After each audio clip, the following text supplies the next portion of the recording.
I'm also moved by it. Yes. Yes, tell me about that. What moves you? You talking to me? Welcome back to the Pretentious Film Bros podcast, where it is our mission to break down the stereotypes and build connections through film. I'm Nolan Jones, here joined with my co-host Brady Odom, and we have got a great show for you today. Today we have a fall time movie draft, where each of us have picked 5 films that we love to either watch during the fall time or they remind us of those fall autumn vibes, and we're going to share them with you today. Now, the way this draft is going to work is each of us have picked 5 films that we want to talk about.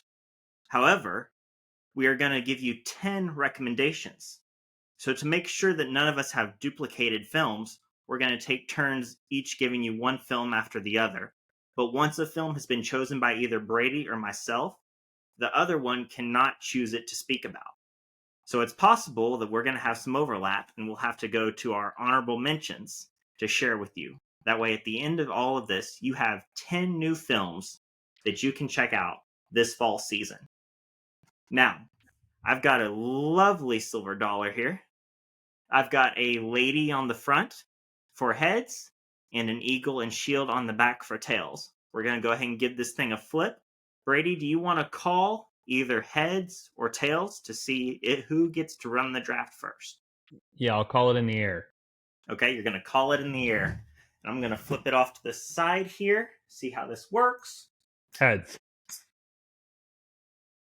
Ooh, bad break. We got an eagle and a shield, and we've got tails. Now, this is where the suspense is killing him because I know there's a movie that he's afraid I'm going to take. And you know what? I think I'm going to let him have it.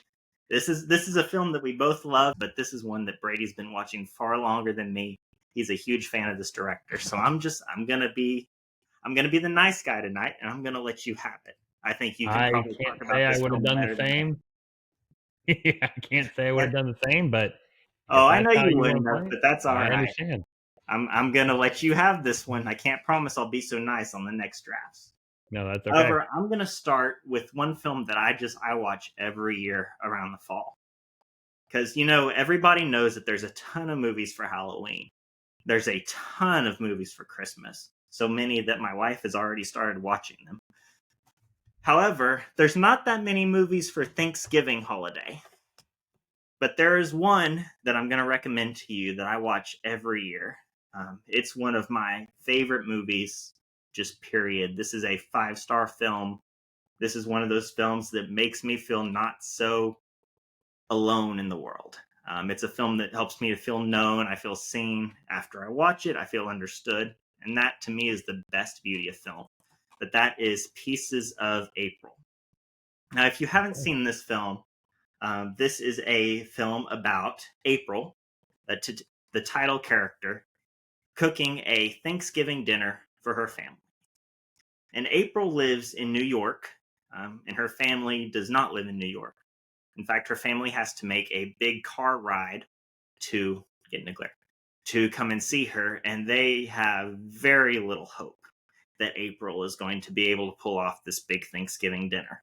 Her family consists of her mother, her father, her sister, her brother, and their aging grandmother. And half the movie toggles between them coming up in this car ride to April planning and cooking this big Thanksgiving feast. And it just is absolute chaos. I mean, you think your home is crazy during the Thanksgiving holiday? I promise you, Pieces of April will make you feel better about your Thanksgiving holiday plans. Nothing goes right. April is struggling to get all the basic Thanksgiving things cooked. Her boyfriend is out trying to gather to just make a great impression on her family. And April is forced to engage with all of the people in her apartment building. And it's a movie about a family coming together. It's a movie about relying on your neighbors. It's a movie about the black sheep of the family coming up and proving that they are not the first pancake, as April describes herself in the film. It's a beautiful family film, a beautiful holiday film about a girl that's just way out of place, who doesn't feel like she fits in her family, and she's striving to prove who she is. And you'll just have to check it out and see if it happens. I also just wanted to note for younger viewers, this is actually a DVD in a Blockbuster case. So depending on where you fall in our audience, you may or may not know what Blockbuster is. But Blockbuster was a place where you could go and you could rent movies. It was kind of like Redbox or Netflix, but it was a store that you could go into. You would be able to walk the store, pick the movies on the aisle before you checked out. You could grab your candy and your popcorn and your snacks. So that's just something that's kind of special about this DVD copy that I found, is it's a Blockbuster copy. And that's something that I think is really cool. It's kind of like finding a dinosaur bone that you can show it off and you can say, hey, this existed at one time. So that's just a side note. It doesn't really have to do with the movie. But if you haven't seen Pieces of April, especially if you love independent drama films, this is one you just got to check out. It's a great Thanksgiving movie for a holiday that's vastly overlooked in the film world. Okay. Well, I mean, that's, good for you. That was nowhere on my radar. So you maybe could have saved that one and taken a stronger one, or that you think I would have wanted more, but don't worry. that's okay. I'm aware of everything I'm doing. I knew you didn't have that one. Yeah, But that's no, just so a that movie that's too special to me.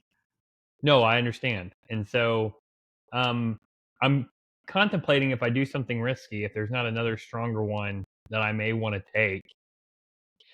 But I think I would just love to have it on my list. So I think I'm just gonna have to take my number 1 spot, and that is, The Fantastic Mr. Fox. There it is. That is fall personified, in my opinion. It is the fall color palette to the nth degree. It's a story about family, dysfunctional family, like, on top of your idea of, like, what you were talking about with Pieces of April, just kind of like that, trying to fit in, I mean, you have the son in Fantastic Mr. Fox, who, of course, feels like he just is constantly living in his father's shadow. He's different.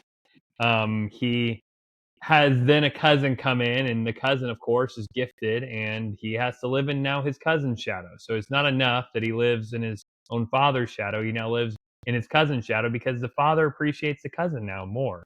And its voice acting is incredible.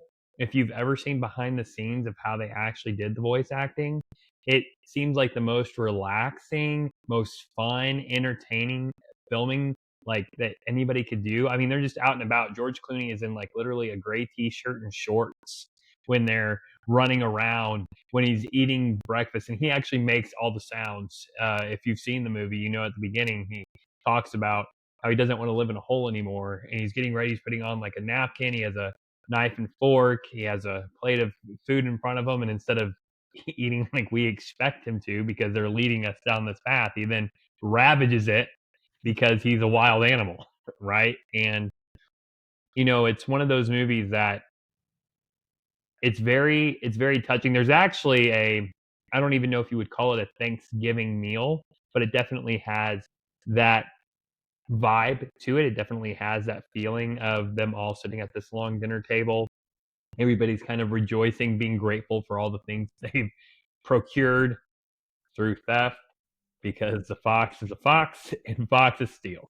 So it is kind of like, in a very like a roundabout way, for all of these people in your life that kind of just they use the excuse of, I just can't help it, it's just in my nature. It challenges that.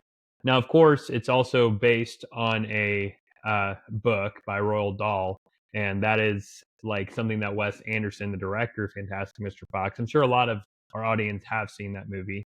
It's a very popular movie, but also if you have seen it, then whether you like it or not, it is definitely one of the most fall movies that exists. But I feel like the reason I wanted it so much is every Thanksgiving that I can with my family, we sit down and we watch Fantastic Mr. Fox. And my family is not like, they're not cinephiles. My dad does not sit down and try to watch a lot of the same movies that I watch.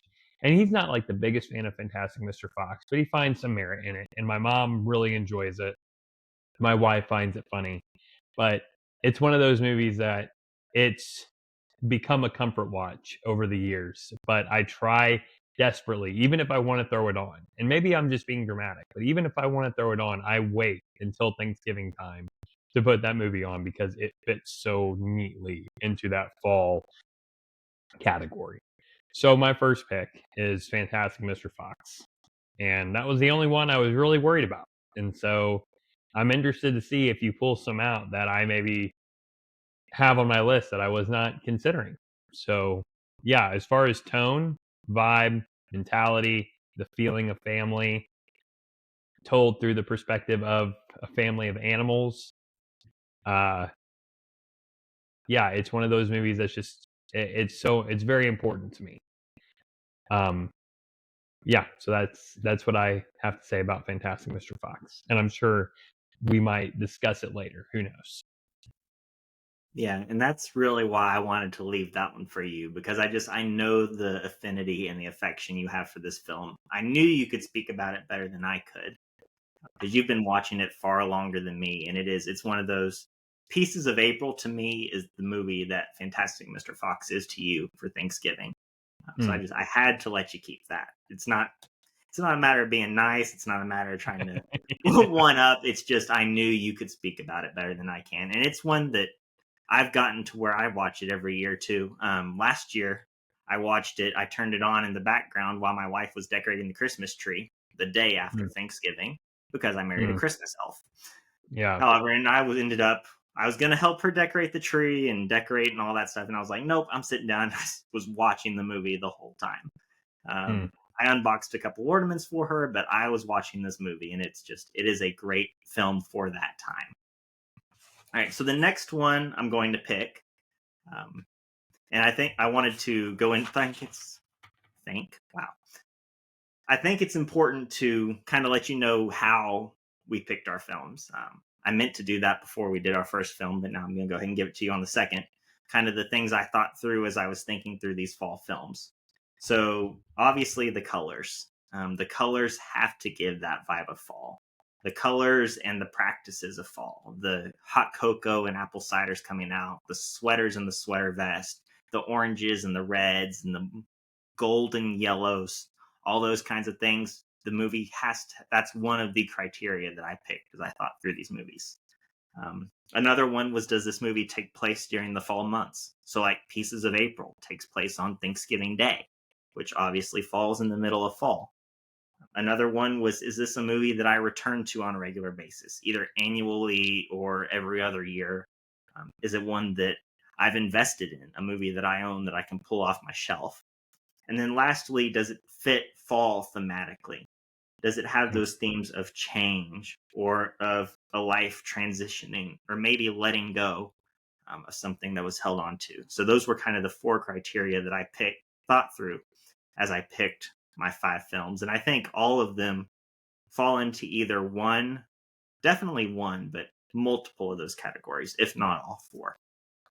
So the next one I'm going to pick, which you might have this film, I'm not super worried about it, but I'm also going to steal it just in Okay. case you do, is Rian Johnson's Knives Yeah. Out. It was definitely on the short list for Yep, sure. I figured it probably was, but I had to take this one because the sweaters. Look at the sweaters. I mean, this Yeah. is fall. This, like Mr. Fox, is just fall personified. All of the Now, sweaters, the giant house, the cool breeze, the autumn leaves crunching under the feet. Um, and this is a film one that we also regularly return to, hmm, which is unique for a murder mystery movie because usually when you know who done it and how they did it, the movie loses a lot of its effect. But Knives Out is one that is so entertaining and so endlessly rewatchable. And it's largely because of Daniel Craig's performance as the detective at the center of the film is Benoit Blanc. He is yeah. such a stereotypically funny Southerner. One of Chris Evans' lines when he meets Benoit Blanc, he goes, "CSI KFC?" And that is what Benoit Blanc personifies here. He's there in the middle, the detective, but then also Anna de Armas's performance as the leading lady, as the nurse who is cared for the patriarch of the family, and just the performance that she gives. Those two make this film endlessly rewatchable, even when I know how it's ended. It's a great, cozy murder mystery. If you love murder mysteries and you've not seen Knives Out, first off, what are you doing? And second off, be sure to add it to your short list this fall, because this is a great movie also about families, also about family dysfunction.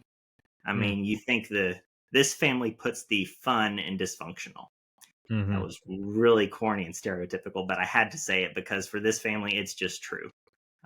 And I'm not going to speak any more on the film at risk of ruining it for those of you that haven't seen it. I'm just going to say Knives Out is the one murder mystery that I can watch over and over and over, because even once you know what's happened, the journey is so entertaining that you just want to keep coming back to it. And it has the perfect fall vibes. So get you a cup of cocoa or cider, put on your sweater vest, and put Knives Out into your DVD player. It will be well worth your time. Yeah, excellent overview. And correct me if I'm wrong, but is that my former Steelbook that you were That holding? is your former Steelbook. Thank you very much. I had a feeling. But yeah, Knives Out is an incredible all-time watch. I 100% had that. It is definitely up here. It was towards the very top. I don't know that I was going to take it next, but if by some crazy chance you hadn't taken it the next two turns, it was going to be probably my third pick. So great pick. Knives Out is absolutely a fall classic. It's a fall essential, I think, at this point, for anybody who just appreciates good writing, and fun times, and just mysteries in general. So yeah, absolutely. And it doesn't lose its rewatchability. 100% agree with you on that. It's not one of those movies where you rewatch it and you're like, not as entertaining. I think it's equally as entertaining. Especially if you show it to other people.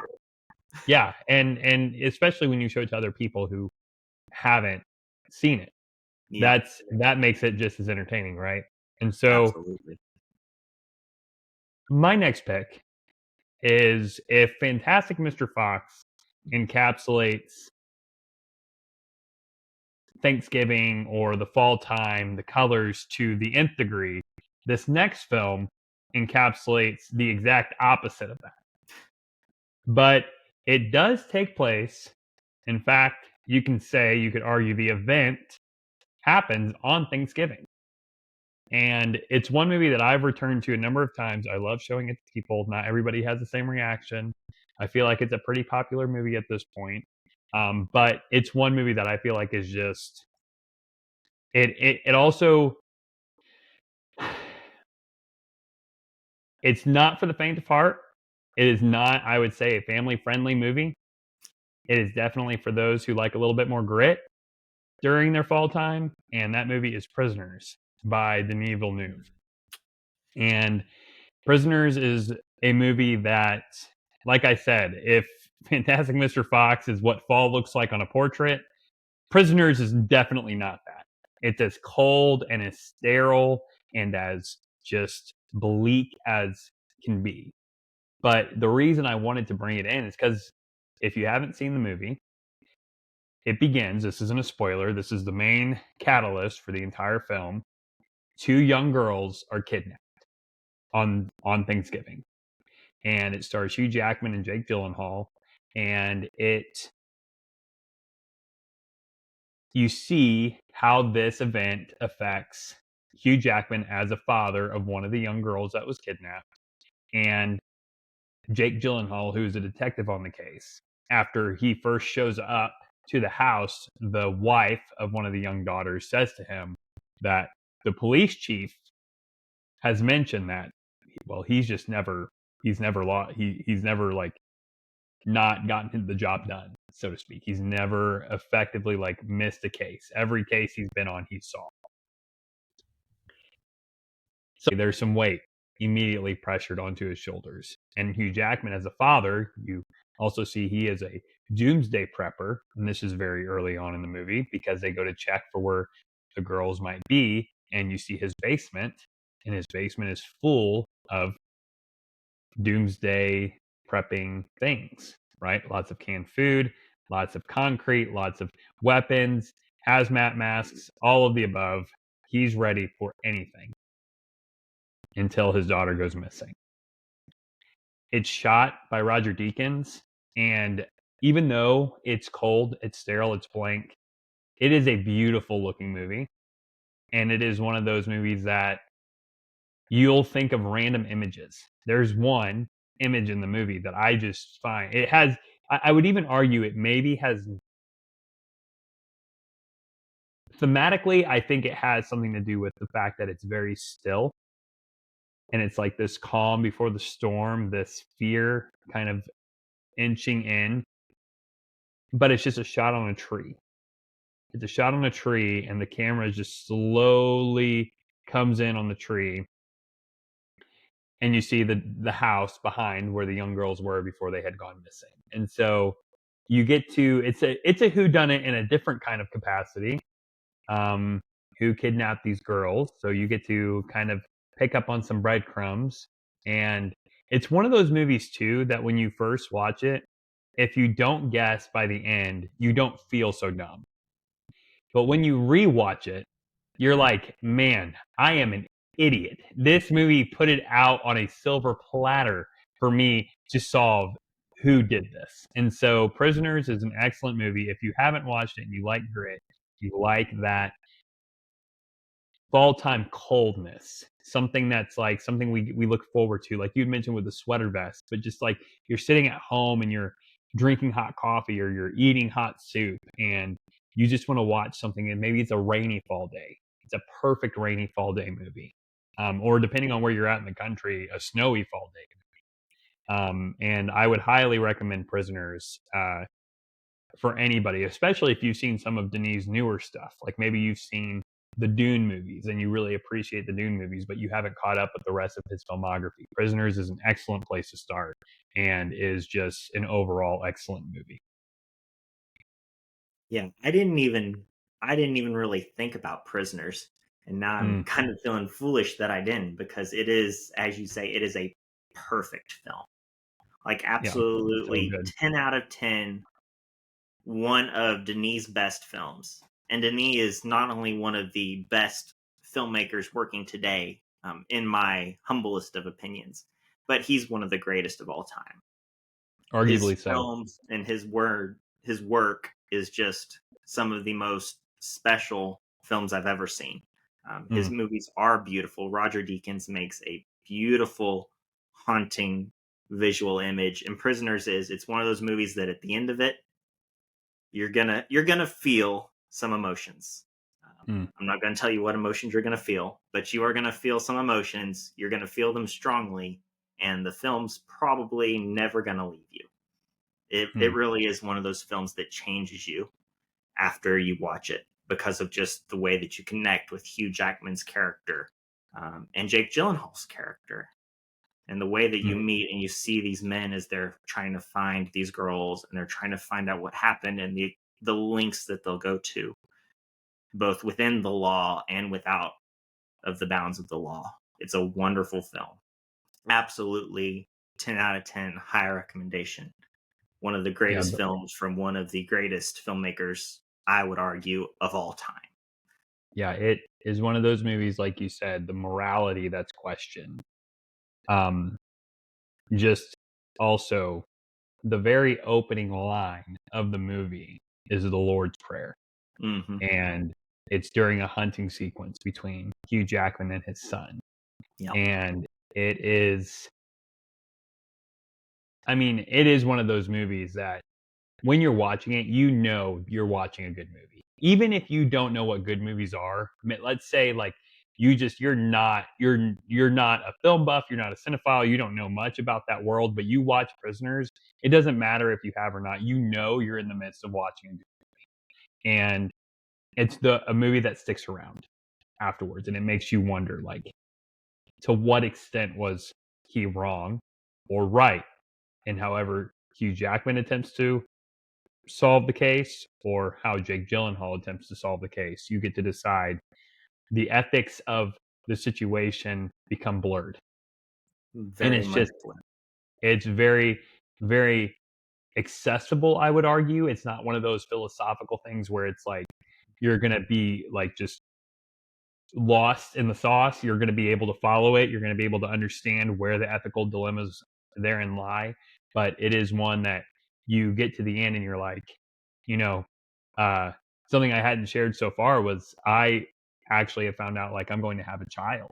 And in the next, one of those things, I know, so shocking. But, watching it when you're not a parent, you're watching it and maybe you're able to look at it and see. And Mhm. I'm not even a parent yet, right? My baby is not here yet.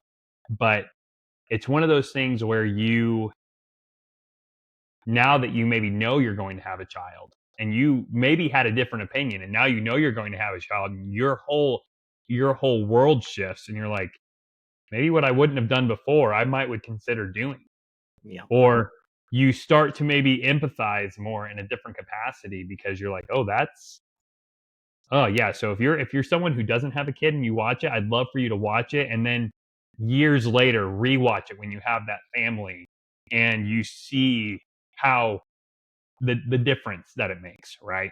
So completely off topic, but Taken's one of those movies as well. So, but that probably won't come up in these picks, and if it does, Probably more not. okay. But uh, yeah. So anyway, so yeah, I think Prisoners, excellent movie. You need to watch it if you've not seen it. Yeah, absolutely. Well, we're just going to continue the dark, bleak train of fall time movies. And this one's really, and it's like Prisoners in that it's not a fall movie, but even less of a fall movie because it doesn't take place on Thanksgiving at all. However, Okay. on the date of this recording, November 5th, is the perfect day for Mm, this film. And if you've seen this film, you know what I'm talking about. You remember the 5th of November. And that is V for Vendetta. mm. And this is one of those movies that you hear so much about going on. You hear so much about this film in pop culture. Your hype train for it is built so high to where you're like, is this movie going to live up to the hype? And for me, the first time I saw V for Vendetta, it absolutely did. Everything that I'd heard about this movie from the just movie culture and movie fandom, everything that I had built this movie up to be in my mind, it absolutely lived up to it. I think this is Natalie Portman's probably best role as Wow. Evie in this film. She is phenomenal. Um, it is one that I try to watch every year. I don't Better than always get Black it, but Swan. I for sure try to catch it at least every other year. Hmm. Say what? Oh, I'm sorry, I didn't mean to interrupt you, but you said her best role better than Black Swan. I think so. Wow. I Okay. think I prefer Natalie Portman in V for Vendetta as Evie than I do in Black Swan. And Black Swan's an excellent film, and she is incredible in it. But I think I prefer her in this film just because I think I prefer this film a little more. Okay. And V for Vendetta is one of those films. It was made early 2000s. I don't remember the actual date. 2006 is when this film came out. It's based off of I believe it's either DC or Dark Horse comic, produced by the Wachowskis. And this is a film that just every year that goes by, it becomes more and more poignant.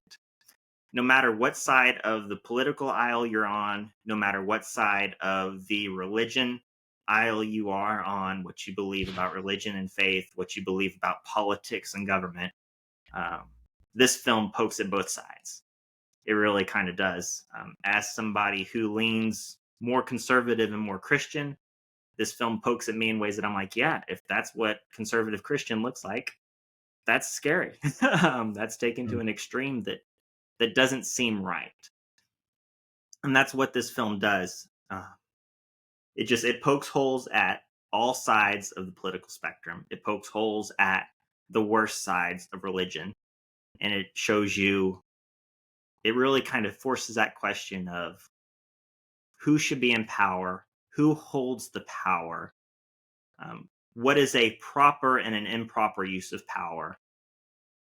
This is just, it's one of those films that I come back to every year. It's so fun to watch. It's so entertaining.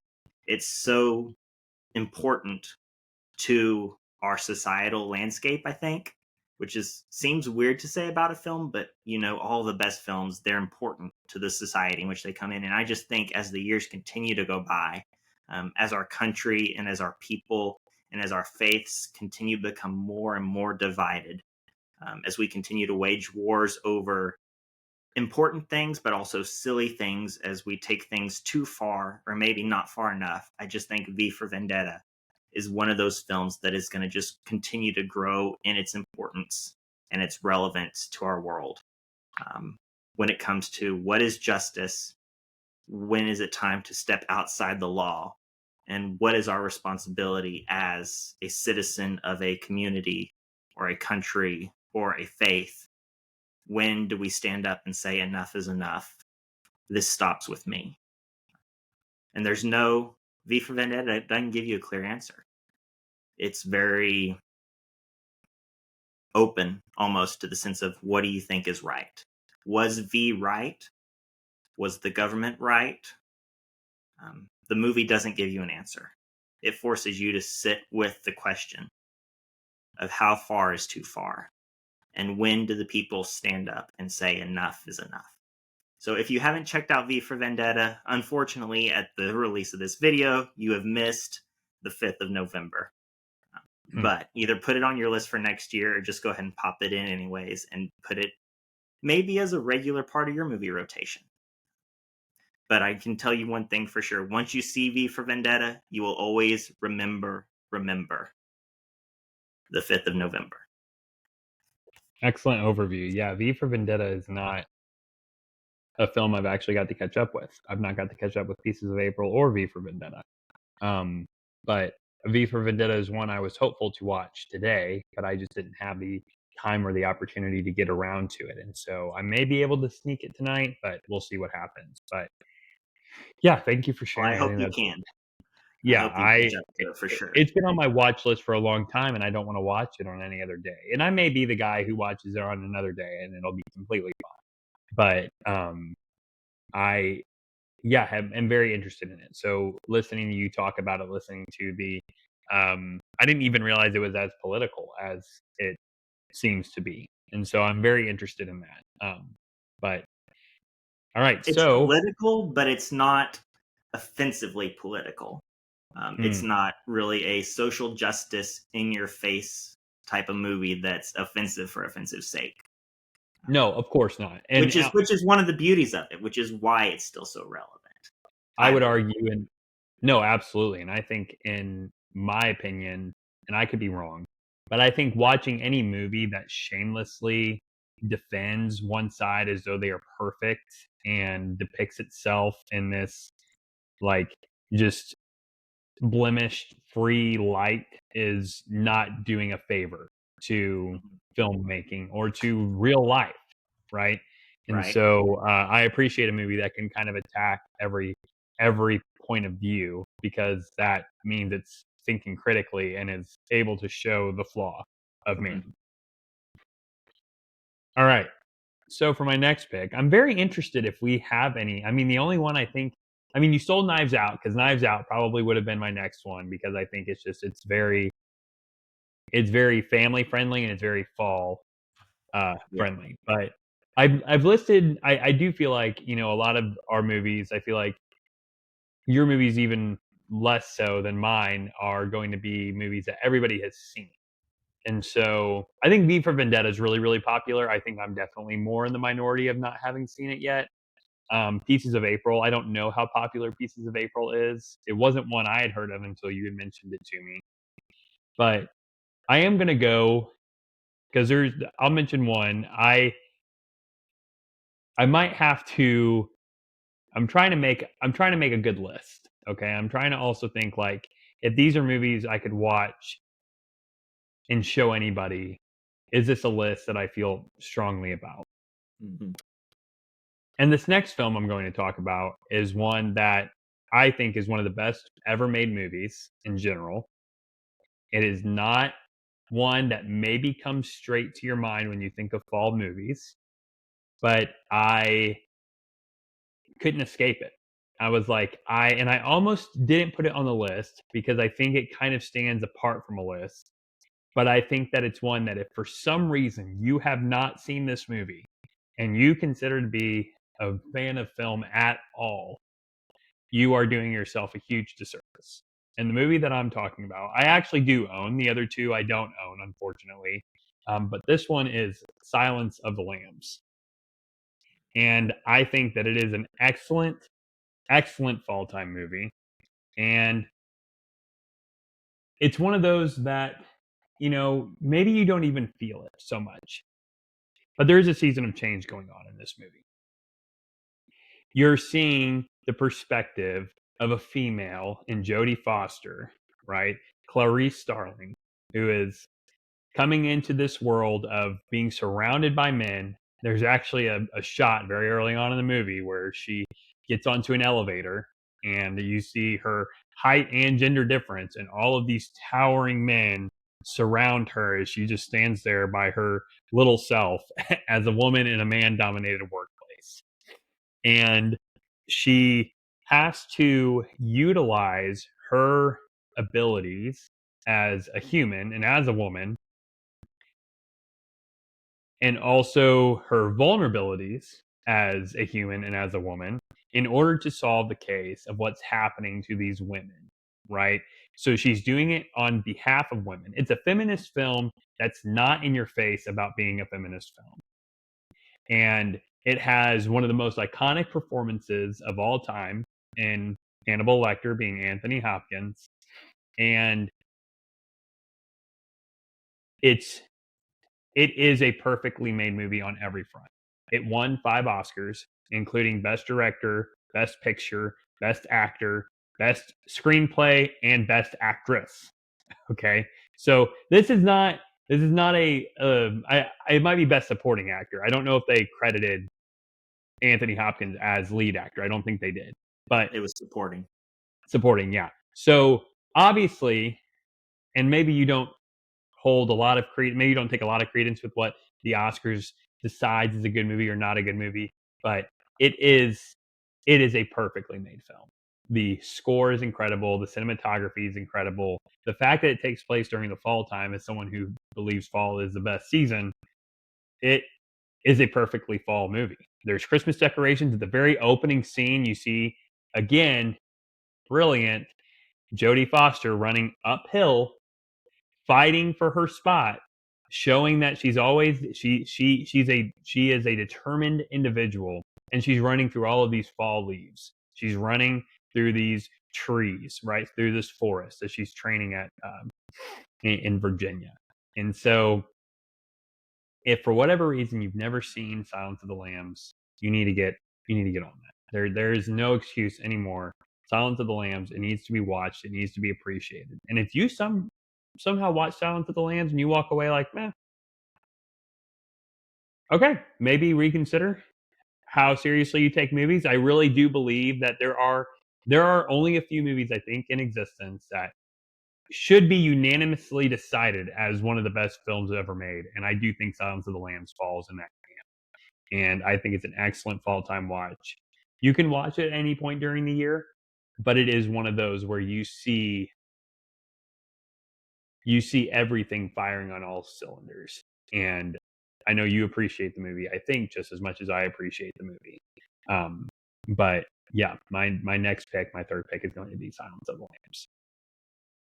Yeah, that might be the biggest banger that you've pulled out of your picks so far. And that's stacking against Prisoners and The Fantastic Mr. Fox. But I would absolutely have to agree with you. The Silence of the Lambs is 100% perfect film. I mean, it's up there with films such as The Godfather, where you can't argue against it. You can say you don't like it.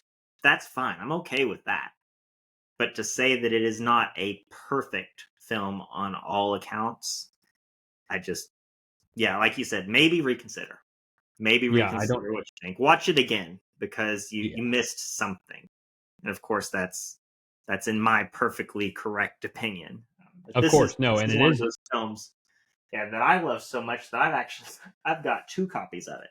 I've got the Criterion copy that you showed off, and then I've also got, this video is not sponsored by Criterion or Arrow, but I've also yeah. got the Arrow Video 4K, just Mm. because this is a perfect film. This is Mm. one of those that I see almost every year. It totally slipped my mind that this is a fall time movie, Yeah. that this takes place during the fall.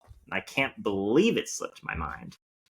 But yeah, absolutely, it's one of the greatest films ever made. It deserves all the praise and all the respect it gets. And maybe we'll get to talk about that one a little later.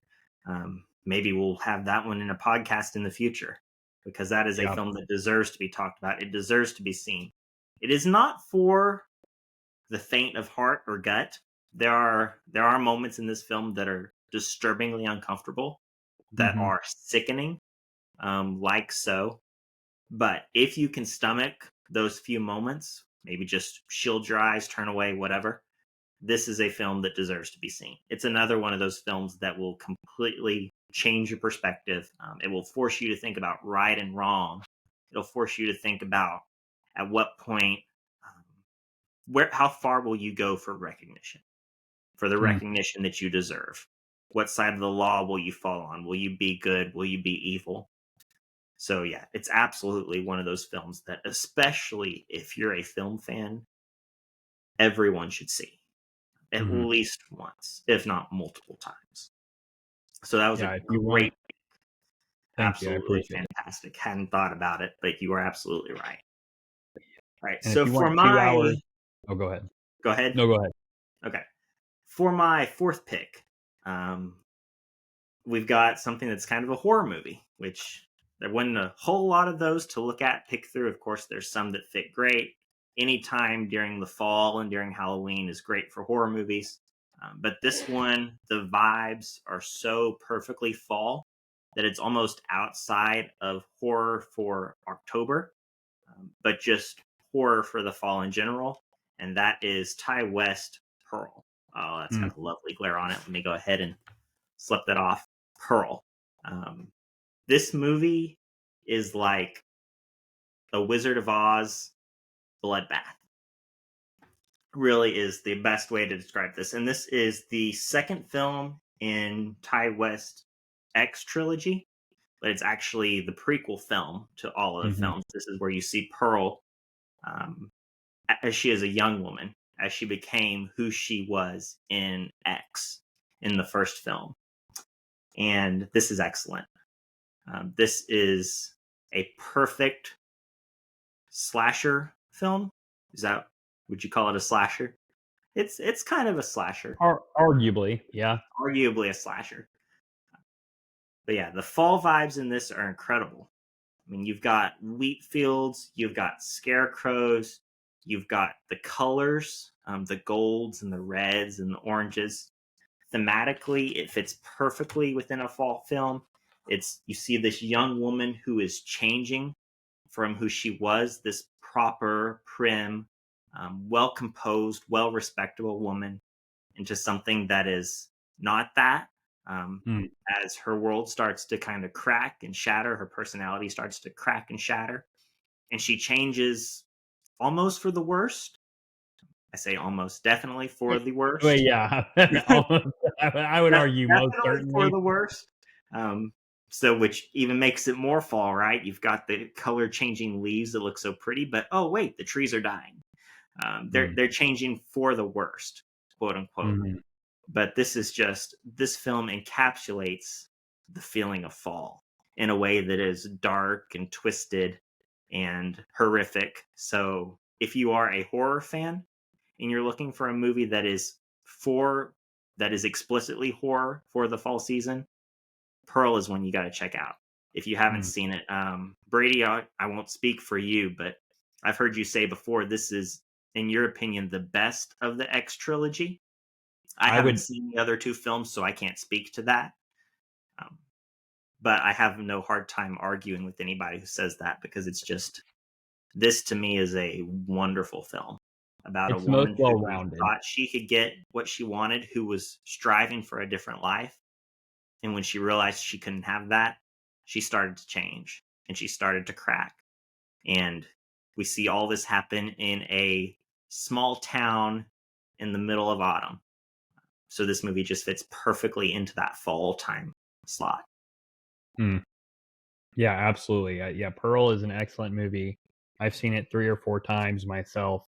And years ago when Midsommar came out, Ari Aster was, interviewed, obviously doing press tours and everything, and they asked him to describe Midsommar, and he said it's the Wizard of Oz for perverts.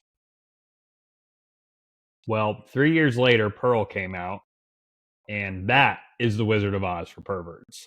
There is actually a scene that is it's taken. I want to say it's from a novel. It escapes my mind at the time, but there is a scene that is very much a perverted version of Wizard of Oz feeling. You know what? Yeah, I know marriage what is you're talking about. discussed. Marriage is discussed, and is probably the funniest scene of the movie.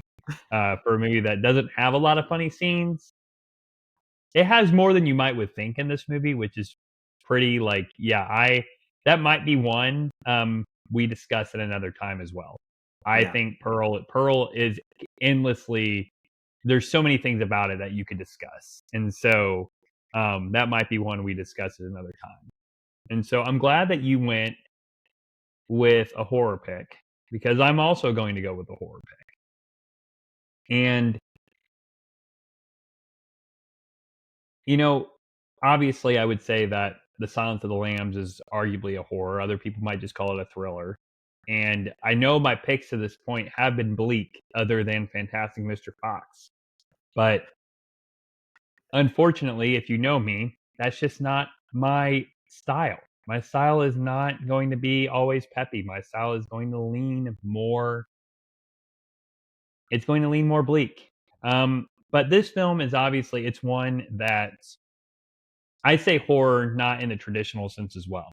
It's not a horror like Scream is a horror. It's not a horror like Jaws is a horror. It's a horror because you think about, if you were in that situation, how much your life would change. And that movie is called The Hunt. Now, The Hunt is by director Thomas Vinterberg. And this is the first Vinterberg film that I'd seen. And it's a foreign film. So if you don't like watching movies with subtitles, get over it. It is one of those movies that it's Mads Mikkelsen is the lead, and he is unbelievable in this role. And without giving too much away, and what happens, Mads Mikkelsen is a kindergarten teacher, and somehow, some way, he is accused of molesting a child. And you then see how that affects his reputation. And you're also kind of left in a feeling of, you don't believe that he did what he's being accused of. And you don't see the act that he was accused of. And the movie very much is leaning into the feeling that he didn't do what he's being accused of.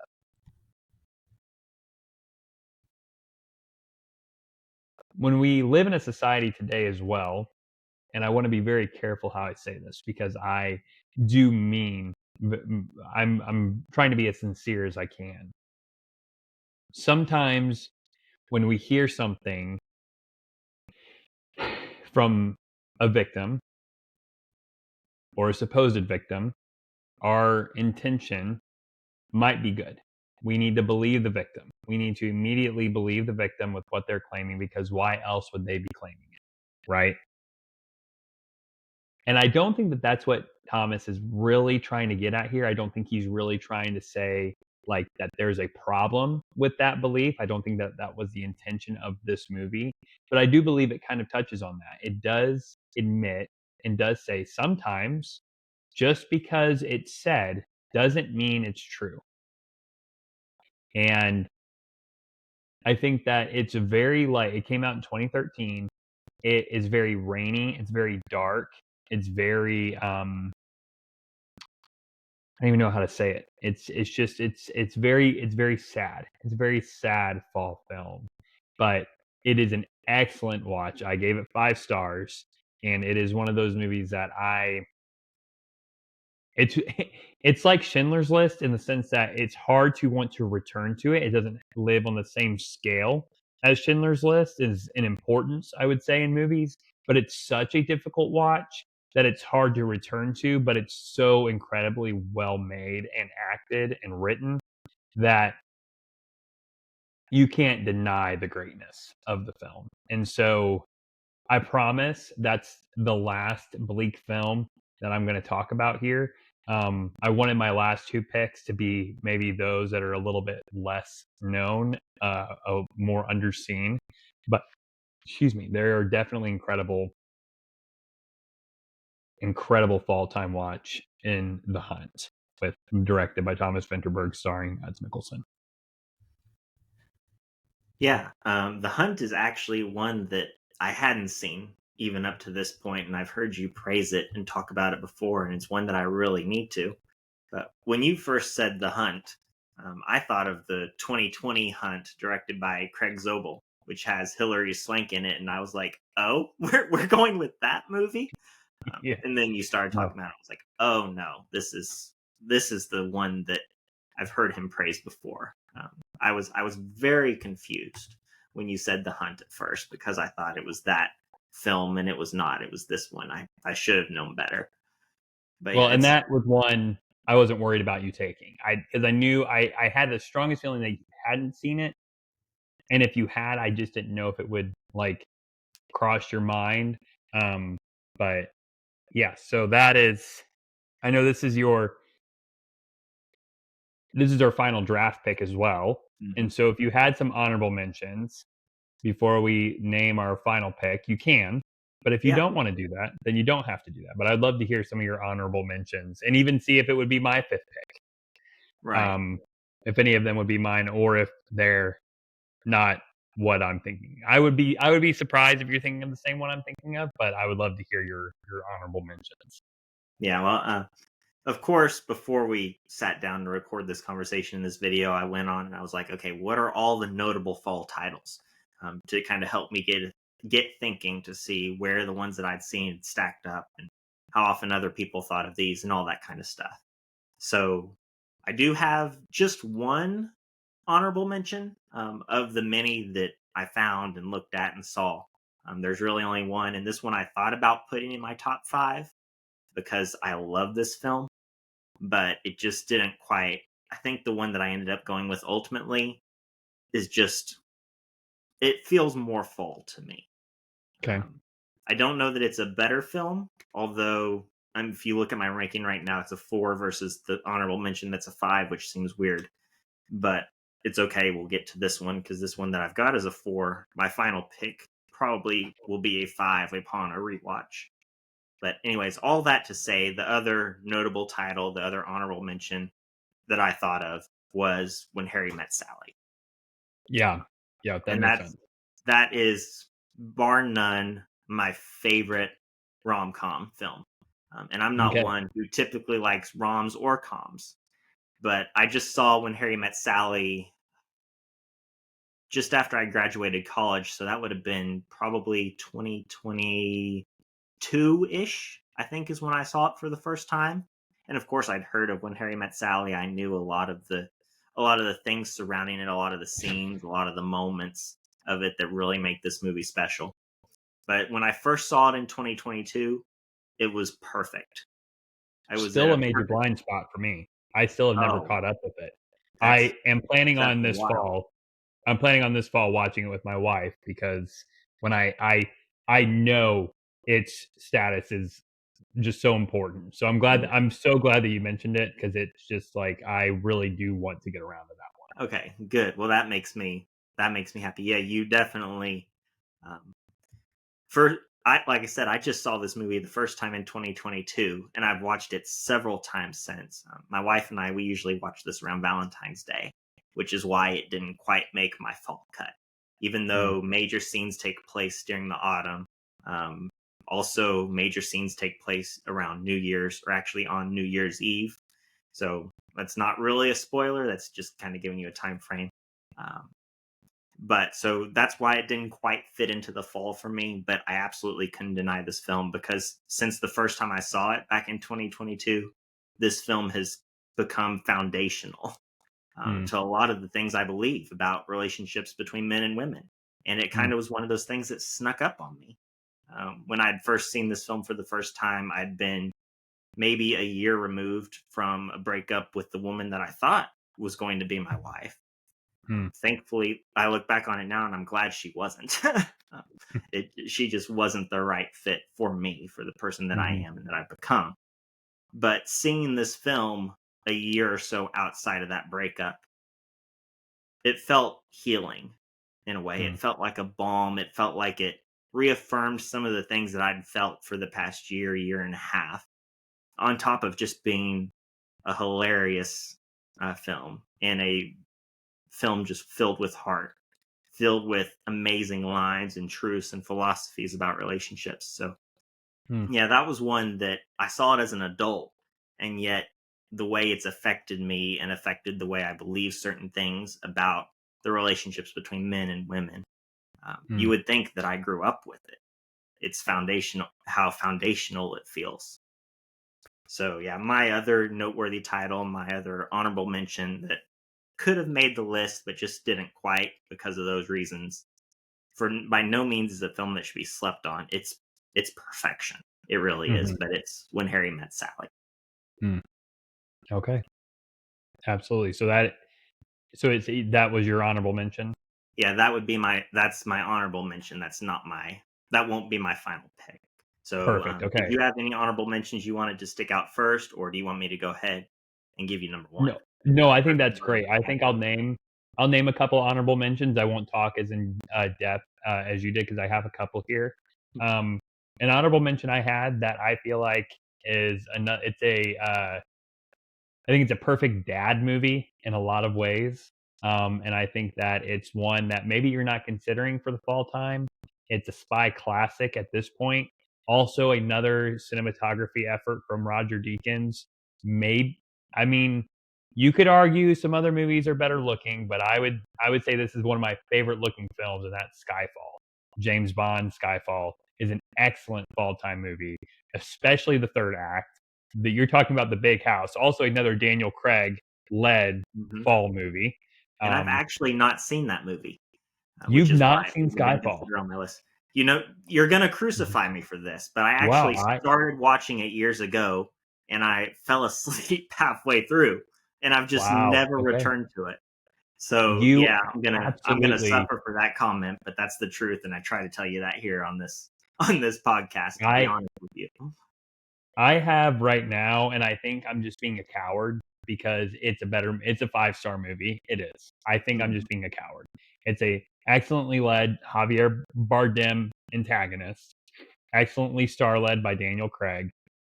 Beautiful, beautiful cinematography by Roger Deakins, and it's directed by Sam Mendes, one of the best American directors that we have today. And the man's done American Beauty, which is another incredible, incredible film. He's also done 1917, which some people find it gimmicky. I find it fantastic. And Skyfall is my favorite of his movies. It's my favorite Sam Mendes movie. And he's also done Road to Perdition, which you could argue could be a good fall time movie as well. But Skyfall is an excellent, excellent fall time watch for a lot of different reasons. But I won't touch on all of them here because it's my honorable mention. Another honorable mention I will say is another Wes Anderson film, and that's The Royal Tenenbaums. That's an excellent fall time watch. It feels very rainy. You talk about another family. If you are in the camp of Wes Anderson creates movies for style and no substance, you're in the wrong camp. You're not watching a Wes Anderson movie correctly. The Royal Tenenbaums has one of the best delivered lines, one of the best written lines being, "It's been a rough year, Dad." And if that doesn't just grab you, especially if you have father issues, if you have father issues and you hear that line, it is destructive, right? If you have a healthy relationship with your father and you hear that line, it's destructive. And so The Royal Tenenbaums is an excellent fall time watch as well, especially because of the vibes and tones. And the last honorable mention I will talk about, I think, is also, it's a very scary, it's very horror led, but it's by director David Bruckner, and that is The Ritual. The Ritual. He also directed The Night House, which we talked about. One of my references, one of my like referrals for spooky time movies that may be a little bit more under the radar. But he directed The Ritual first, and it is a monster movie, and it's a monster movie that shows the monster. And the reason I would say it's perfect for the fall is because it is a hike through the forest in the mountains. It's cold. There's sweaters. It's grass. There's fallen leaves. It is a wonderful fall movie, especially if you love horror movies. And it's not going to like blow your mind. It's not going to change your viewpoint on how you see horror, but it is an excellent horror time scary movie or horror time like fall movie if you ever want to watch that. So so The Ritual, excellent movie. But yeah, you can go on into your fifth pick, and Yeah. I'll finish this up. Sounds great. Yeah, Skyfall, definitely one I need to catch up with. The Royal Tenenbaums, one that I recently caught up with this year. It's a top tier Wes Anderson. It's another great recommendation, great one to check out. Another great dysfunctional family film. So for my final pick, I went with one. I don't actually have this movie yet, but I had to talk about it because when I watched it for the first time, it's lingered with me ever since. And I've only seen it once, and it's one of those that I can't wait to rewatch it again. It's starring Robin Williams, and it is Good Will Hunting. Okay, excellent pick. I love Good Will Hunting. That's a great movie. And that's why I love Harry Met Sally, but I couldn't leave Good Will Hunting off this list. I think upon a rewatch, this will become one of those, another just a perfect film. It is fall in color. It is fall in atmosphere. It is fall in theme. It's this movie about change, where Will Hunting he's this man who's got this huge chip on his shoulder. If you've seen this movie, you know how this story goes, but he's this amazingly talented mathematician, which for somebody who is mathematically challenged, for me to connect and to love this movie is that's a good plus in the recommendation column. But he is mathematically gifted, but he has got such a large chip on his shoulder that he stifles his gifting.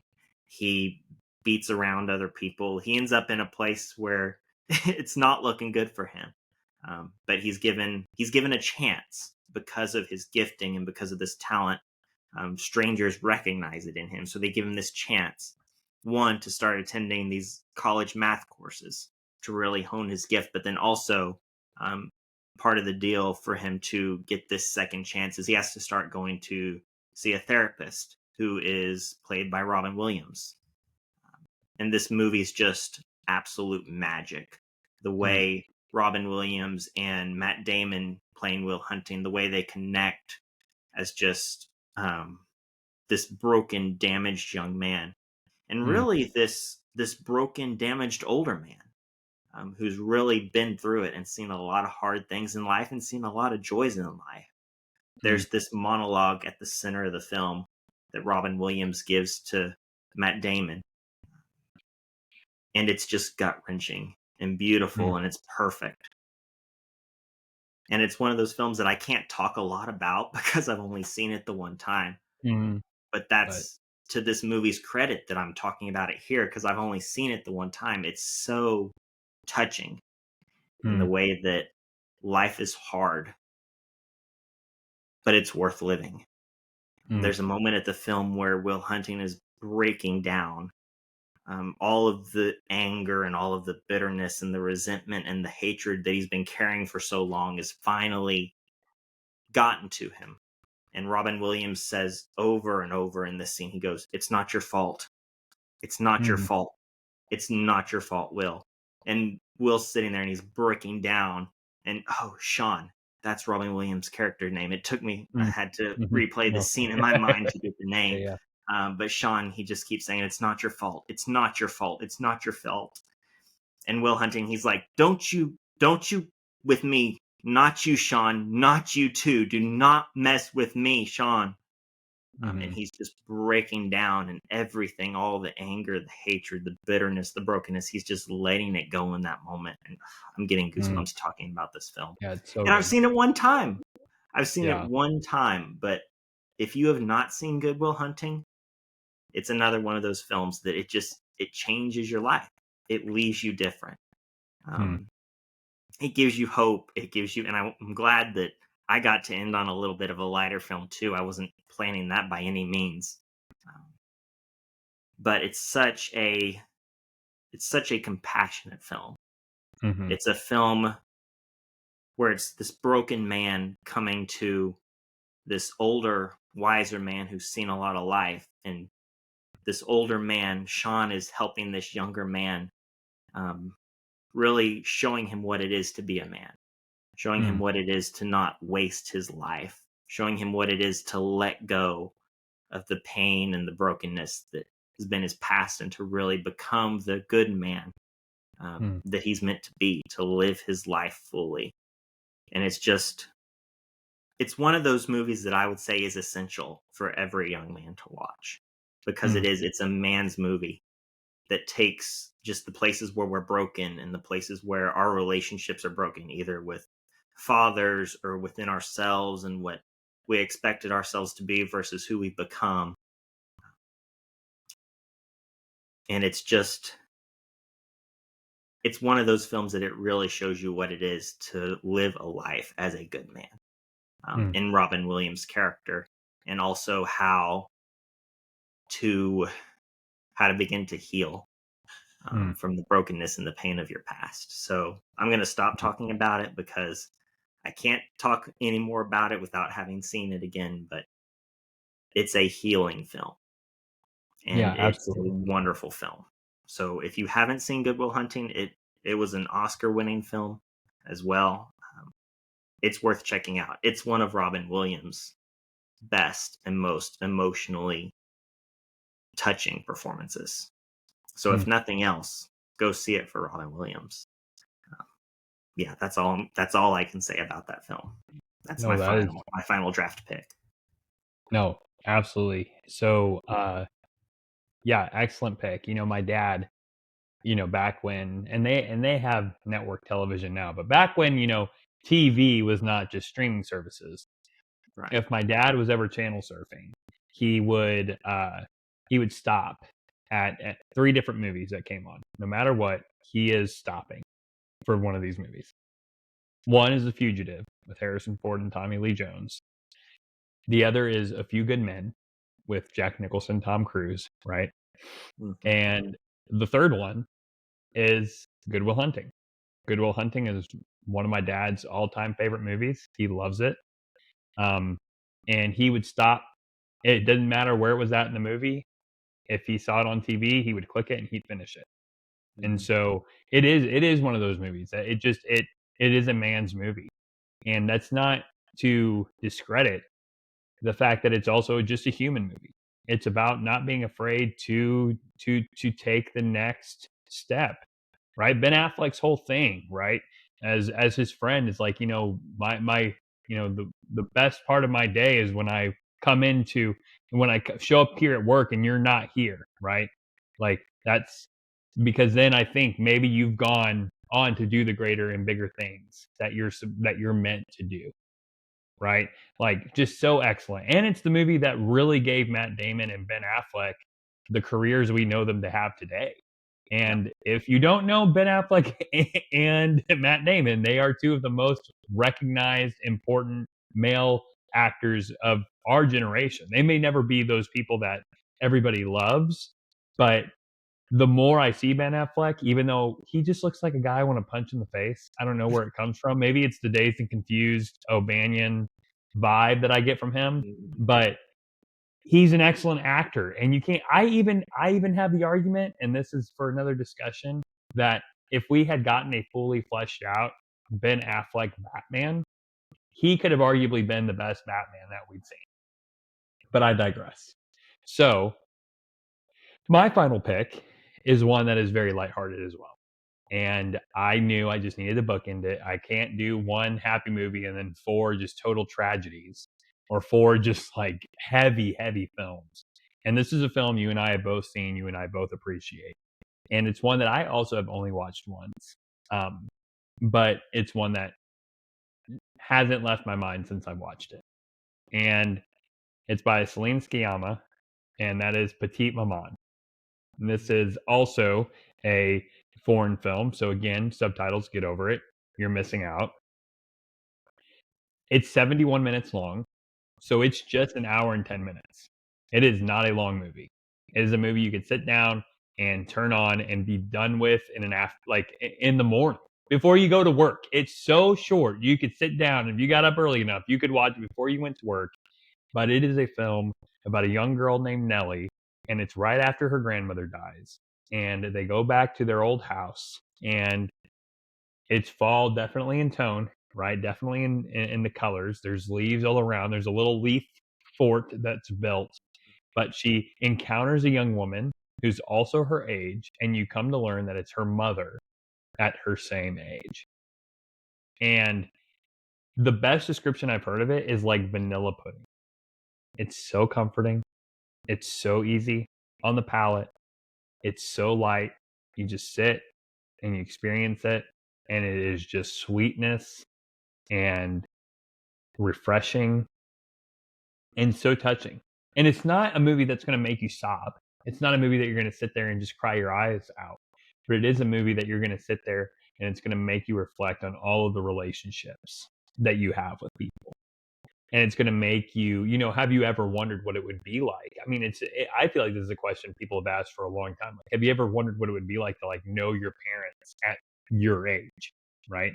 Maybe you're in your 20s, right? Maybe you're in your 20s and you want to know what your mom was like or your dad was like in their 20s, right? But it's from the perspective of a child. And I think Celine Sciamma, who also did Portrait of a Lady on Fire, right? Her more well-known film that a lot of people really cherish. She captures whimsy and the tone of childhood so well. So well. Arguably as well as any of the best Miyazaki films of that childhood whimsy, right? Of what it means to be imaginative, but very grounded. Even though it has a very unnatural, arguably supernatural, vibe, I don't want to say vibe, but something that could never happen. You're never going to meet your parent at your same age. That's not realistic, but it feels realistic in the movie. And it just is a movie that if you want something quick, you want something short, and you want something that gives you a cozy fall vibe, that is not going to make you just sit there and, chuckle the entire time. But it's also not one that, even though it is very innocent, it's not without its critiques of people and families. My favorite line from the film is, "The last goodbye wasn't good." And that's such a hard thing that I feel like we deal with, especially when it comes to loss, right? Because again, the movie is centered around the fact that a grandmother has died. And so when they say the last goodbye wasn't good, it brings on these feelings of so many different thoughts. What does that mean for you? Have you had someone in your life where your last goodbye wasn't good? Where it wasn't where the biggest fear in our lives is, are our last words to our loved ones going to be positive? Are they going to be refreshing? Or are they maybe not exactly what we had hoped for? And so Petite Maman, Celine Sciamma, excellent movie. Again, short, excuse me, but it's powerful. It's very impactful. Yeah, that's a great final pick.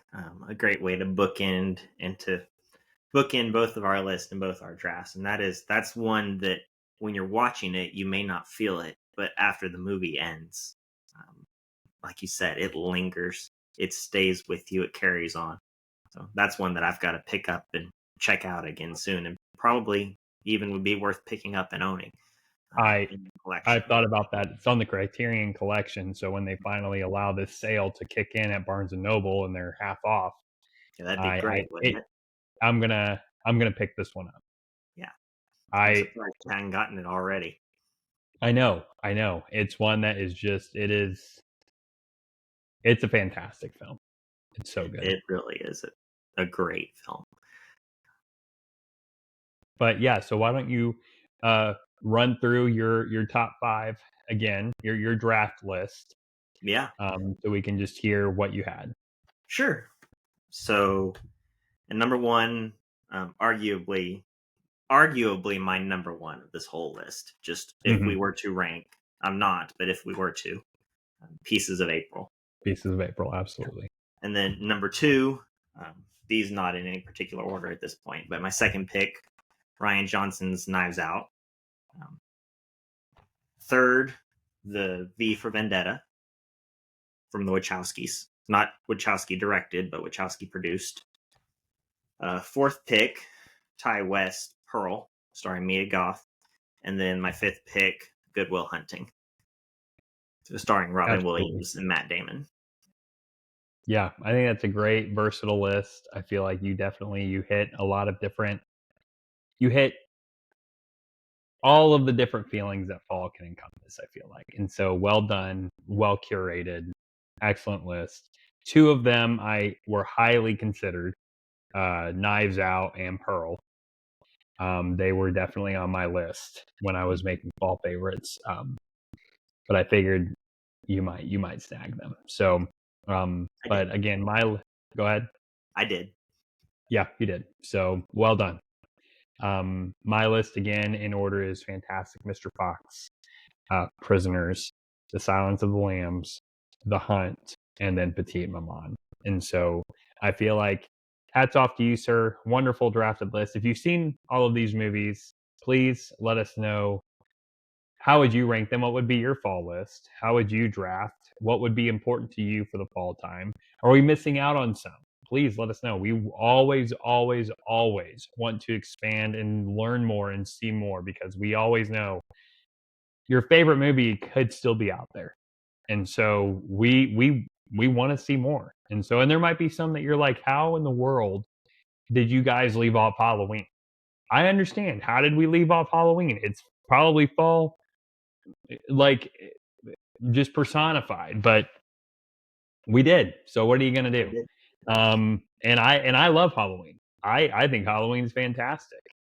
Also, side note about Halloween, didn't realize I'd get on this rant, but it's filmed in the summertime. Tell me that movie doesn't feel like fall and it's filmed in the summertime. Unbelievable. Anyway, so yeah. What are your fall favorites? And so hats off to you, Nolan, for your list. I'll need to check. I'll need to check out a number of them here soon, hopefully. Hopefully. Yeah, thank you guys for tuning into this episode and hanging out with us as we talked about some wonderful fall films. We hope that you'll continue to stay connected with us. Our next episode, we are leaning into Noirvember. We're going to talk about some of our favorite noirs and see what the genre still has to offer for us today. We hope that you will subscribe to the channel, maybe leave us a comment, let us know what you think. Give us some movies to check out during this fall season. We love watching movies in their seasonal time of the year. We also hope that you check out other podcasts that talk about movies. We recommend Film Spotting with Josh and Adam. They do top 5 movies. They do top 5 rankings. They do drafts all the time. They're actually where we got the inspiration to do this draft ourselves and where we kind of created some of our boundaries and our rules for the draft. So we recommend you go check them out on Film Spotting. Check out other great podcasts that talk about movies and just engage with this community. That's what we're here for. We love to talk about movies. We love to build connections with other people through the films. Many of the ones that we've talked about today. films change us, films shape us, they make us who we are. And we hope that you guys will tune in next time. Until then, be sure to subscribe to our channel so you never miss hanging out with us. And we look forward to seeing you on the other side. Check out some good movies. See y'all later. Oh, and in case I don't see you, good afternoon, good evening, and good night. I'm finished.